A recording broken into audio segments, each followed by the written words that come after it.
नमस्कार दोस्तों, स्वागत है आप सभी का हमारे यूट्यूब चैनल ऑब्जेक्टिव सेंटर पर। इस वीडियो में हम लोग पढ़ेंगे इग्निशन सिस्टम पर ऑब्जेक्टिव क्वेश्चन। तो चलिए शुरू करते हैं। पहला क्वेश्चन है कि इग्निशन सिस्टम का प्रयोग किया जाता है। ऑप्शन है एयर फ्यूल के मिश्रण को जलाने में, फ्यूल इंजेक्ट कराने में, एयर फ्यूल के मिश्रण को गर्म करने में, डी है यह सभी। देखिए, जो इग्निशन सिस्टम का प्रयोग किया जाता है यह एयर फ्यूल के मिक्सचर को जलाने के लिए किया जाता है। तो यहाँ पे इसका करेक्ट आंसर हो जाएगा ऑप्शन नंबर ए करेक्ट हो जाएगा यहाँ पे, कि एयर फ्यूल के मिश्रण को जलाने में इग्निशन सिस्टम का प्रयोग किया जाता है।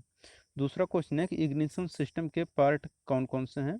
ऑप्शन है battery, spark plug, ignition switch, D है यह सभी। तो एक देखिए कि जो इग्निशन सिस्टम रहता है इसका आप पार्ट में आपका बैटरी भी है, स्पार्क प्लग भी रहता है और इग्निशन स्विच भी रहता है। इन तीनों का रहना बहुत जरूरी है, तभी आपका इग्निशन सिस्टम आपका कार्य करेगा। तो यहाँ पे इसका डी आंसर हो जाएगा यह सभी। तीसरा क्वेश्चन है कि इग्निशन सिस्टम प्रयोग किया जाता है। ऑप्शन है पेट्रोल इंजन में, टू स्ट्रोक इंजन में, फोर स्ट्रोक इंजन में, डी है यह सभी। देखिए, जो इग्निशन सिस्टम रहता है यह आपका पेट्रोल इंजन में भी होता है, टू स्ट्रोक इंजन में भी, फोर स्ट्रोक इंजन में भी होता है। यहाँ पे इसका डी आंसर से हो जाएगा यह सभी। चौथा क्वेश्चन है कि इग्निशन सिस्टम में विद्युत लिया जाता है। ऑप्शन है बैटरी से, मैग्नेट से, स्टार्टर मोटर से, डी है ए और बी दोनों। तो देखिए, जो इग्निशन सिस्टम होता है इसमें जो विद्युत लिया जाता है यह आपका बैटरी से भी लिया जाता है और मैग्नेट दोनों से लिया जाता है।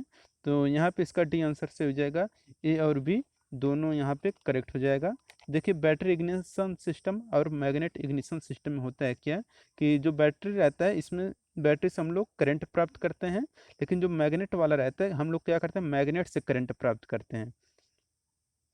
तो ये आपको, और देखिए जो बैटरी सिस्टम रहता है ये आपका कम स्पीड पर अच्छी स्पार्किंग देता है, और जो मैग्नेट रहता है ये आपका कम स्पीड पर स्पार्किंग कमज़ोर होता है। और जो बैटरी रहता है ये आपका अधिक स्थान घेरता है और जो मैग्नेट रहता है ये आपका कम स्थान घेरता है। अगर बात करें कि बैटरी का कहाँ पर प्रयोग किया जाता है, बैटरी इग्निशन सिस्टम का, तो देखिए जो बैटरी इग्निशन सिस्टम रहता है इसका प्रयोग हम लोग कार में कर लेंगे, बस और ट्रक में, इन सब में हो जाएगा बैटरी का। लेकिन अगर मैग्नेट का प्रयोग करेंगे तो आपका छोटे सामानों के लिए हो जाएगा, जैसे कि स्कूटर, मोटरसाइकिल, इन सब में हम लोग मैग्नेट का इग्निशन सिस्टम का यूज कर सकते हैं। लेकिन जो मैग्नेट सिस्टम होता है इसका क्या होता है, कीमत अधिक होता है और बैटरी वाले का कीमत कम होता है। तो एमीटर का क्या कार्य है आपको बताना है, पांचवा क्वेश्चन है। तो देखिए, जो एमीटर रहता है इसका कार्य क्या होता है, विद्युत को मापने का कार्य एमीटर करता है। वोल्ट को मापने का कार्य कौन करता है, वोल्ट मीटर। प्रतिरोध को मापने के लिए ओम मीटर। ऊर्जा मीटर को मापने के लिए ऊर्जा मीटर यूज किया जाता है। छठा क्वेश्चन है कि कॉन्टैक्ट ब्रोकर का कार्य क्या होता है। तो देखिए, जो कॉन्टैक्ट ब्रोकर रहता है इसका कार्य होता है कि प्राइमरी बाइंडिंग धारा को सेकेंडरी बाइंडिंग में धारा प्रवाह करना कॉन्टैक्ट ब्रोकर का कार्य होता है। सातवां क्वेश्चन है कि कॉन्टैक्ट ब्रोकर ऑपरेट होता है। देखिए, जो कॉन्टैक्ट ब्रोकर होता है यह जो ऑपरेट होता है यह आपका क्रैंकशाफ्ट के द्वारा ऑपरेट होता है। तो यहाँ पे इसका करेक्ट आंसर हो जाएगा ऑप्शन नंबर यहाँ पे बी हो जाए, कैम्प शाफ्ट के द्वारा कॉन्टैक्ट ब्रेकर ऑपरेट होता है। तो यहाँ पे इसका बी आंसर से हो जाएगा, कैम्प शाफ्ट के द्वारा कॉन्टैक्ट ब्रोकर आपका ऑपरेट होता है। चलते हैं नेक्स्ट क्वेश्चन पे। नेक्स्ट क्वेश्चन है हमारा, इग्निशन क्वेल बदलता है। तो देखिए, जो इग्निशन क्वेल होता है क्या बदलता है आपका 12 वोल्ट को 20,000 वोल्ट में। तो इग्निशन कोयल आपका 12 वोल्ट को 20,000 वोल्ट में बदलता है। नौवां क्वेश्चन है कि इग्निशन सिस्टम में कौन सा ट्रांसफार्मर प्रयोग किया जाता है। तो देखिए, जो इग्निशन सिस्टम रहता है इसमें हम लोग क्या यूज करते हैं, स्टेप अप ट्रांसफर का प्रयोग किया जाता है। तो यहाँ पे इसका ए आंसर करेक्ट हो जाएगा कि इग्निशन सिस्टम में हम लोग स्टेप अप ट्रांसफर का प्रयोग करते हैं, ट्रांसफार्मर का प्रयोग। 10 नंबर क्वेश्चन है कि डिस्ट्रीब्यूटर का कार्य क्या होता है। तो देखिए, जो डिस्ट्रीब्यूटर रहता है इसका सिर्फ और सिर्फ काम रहता है कि सही समय में सही कंबस्शन चैम्बर में स्पार्क प्लग से स्पार्क करवाना। तो यहाँ पे इसका सी आंसर से जाएगा, यही होता है आपका डिस्ट्रीब्यूटर का। डिस्ट्रीब्यूटर में एक housing, driving shaft, breaker cap, breaker plate और contact point, governor, condenser, rotor cap तथा एडवांस मैकेनिज्म होता है। और जो इसकी शाफ्ट इंजन कैम्प शाफ्ट से ही चलती है।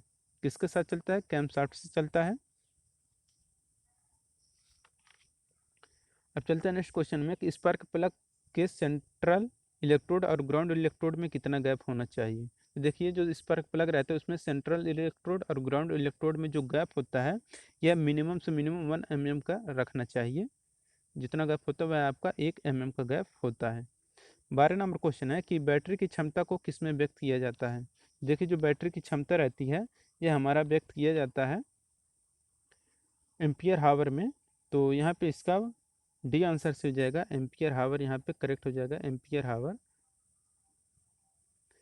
13 नंबर क्वेश्चन है कि 12 वोल्ट की बैटरी में कितने सेल प्रयोग होते हैं। तो देखिए जो 12 वोल्ट का बैटरी रहता है इसमें 6 सेल प्रयोग किए जाते हैं।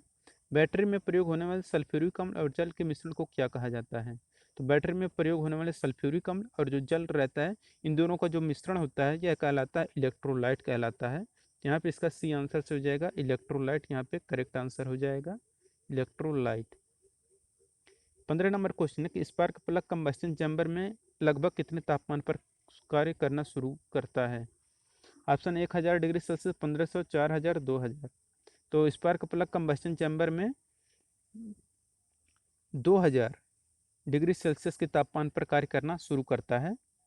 यहाँ पे 2000 करेक्ट आंसर हो जाएगा। 16 नंबर क्वेश्चन, निम्न में से किस इग्निशन सिस्टम में इंजन की चाल बढ़ने से स्पार्किंग दक्षता कम हो जाती है। ऑप्शन है battery ignition, magneto ignition, electronic ignition, D है ए और बी दोनों। तो जिस इग्निशन सिस्टम में इंजन की चाल बढ़ने से स्पार्किंग दक्षता कम हो जाती है वह रहता है आपका बैटरी इग्निशन। यहाँ पे इसका ए आंसर से हो जाएगा बैटरी इग्निशन। इंजन की चाल बढ़ने से स्पार्किंग दक्षता कम हो जाती है बैटरी इग्निशन की।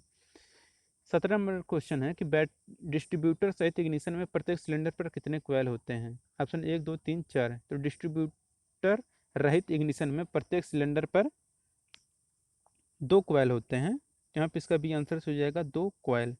18 नंबर क्वेश्चन है निम्न में से किस इग्निशन में स्पार्किंग व्यर्थ होता है। तो जिस इग्निशन सिस्टम में स्पार्किंग व्यर्थ होता है वह रहता है आपका डिस्ट्रीब्यूटर रहित इग्निशन सिस्टम। तो यहाँ पे इसका सी आंसर से हो जाएगा कि डिस्ट्रीब्यूटर रहित इग्निशन सिस्टम में स्पार्किंग व्यर्थ होता है। 20 नंबर क्वेश्चन है कि डिस्ट्रीब्यूटर इग्निशन में एक कोयल द्वारा कितने सिलेंडर में स्पार्किंग होती है। ऑप्शन है 2 3 4 6। तो डिस्ट्रीब्यूटर इग्निशन में एक कोयल के द्वारा 3 सिलेंडर में, सॉरी यहाँ 2 सिलेंडर में स्पार्किंग होती है। तो यहाँ पे इसका ए आंसर से हो जाएगा 2 सिलेंडर में स्पार्किंग होती है। 20 नंबर क्वेश्चन है कि इलेक्ट्रॉनिक इग्निशन में उत्पन्न विभव होता है। तो देखिए जो इलेक्ट्रॉनिक इग्निशन रहता है उसमें जो उत्पन्न विभव होता है कि बैटरी इग्निशन से ज़्यादा होता है। तो यहाँ पे इसका भी आंसर से जाएगा कि बैटरी इग्निशन से ज़्यादा होता है आपका इलेक्ट्रो इग्निशन में जो उत्पन्न होता है विभव।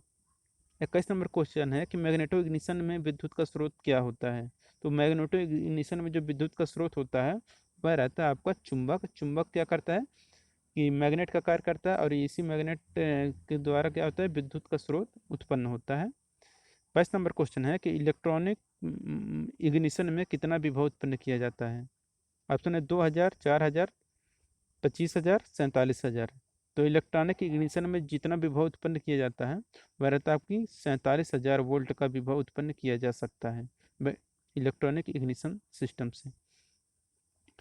23 नंबर क्वेश्चन है कि इलेक्ट्रॉनिक इग्निशन नियंत्रित किसके द्वारा होता है। तो जो इलेक्ट्रॉनिक इग्निशन होता है यह आपका कंट्रोल होता है ईसीयू के द्वारा।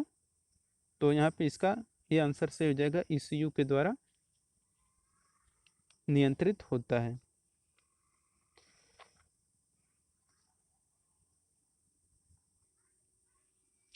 और ईसीयू के द्वारा होता है या ईसीयू या ईएमएस के द्वारा नियंत्रित होता है।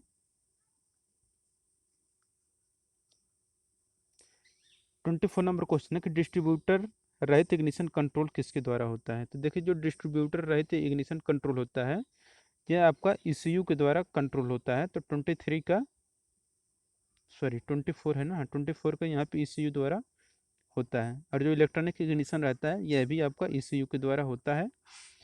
25 नंबर क्वेश्चन है कि शटर की संख्या होती है। तो देखिए जो शटर की संख्या होती है यह सिलेंडर के बराबर होती है। शटर की संख्या सिलेंडर के बराबर होती है। तो यहाँ पे इसका सी आंसर करेक्ट हो जाएगा।